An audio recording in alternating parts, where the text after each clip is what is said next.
ضلع غربی میں دعوت اسلامی کی جانب سے ضلع غربی کو سرسبز و شاداب بنانے کے لیے پودے لگاؤ اور درخت بناؤ کے سلسلے میں آج اورنگی ٹاؤن میں ایک مرکزی کیمپ بنایا گیا، جہاں سے ڈپٹی کمشنر کے ہاتھوں سے لوگوں میں مفت پودے تقسیم کر کے مہم کا باقاعدہ افتتاح کر دیا گیا۔ پودوں کی تقسیم میں ڈپٹی کمشنر غربی علی ذوالفقار میمن کے ہمراہ ٹاؤن چیئرمین اورنگی ٹاؤن حاجی جمیل ضیاء، ٹاؤن چیئرمین منگو پیر ٹاؤن نواز بروہی، ایس پی اورنگی دعوت اسلامی کی مرکزی شورا کے رکن سید لقمان شاہ، پلانٹیشن کراچی کے ذمہ داران محمد کامران اتاری، نگراں ضلعی بغداد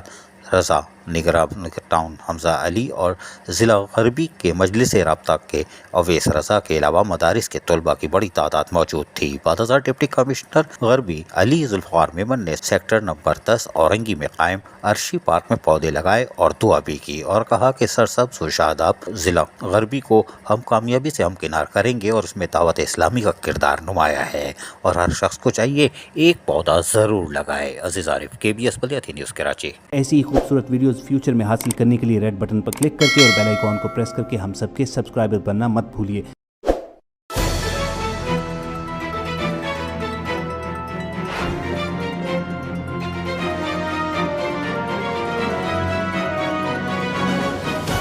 KBS بلدیاتی نیوز۔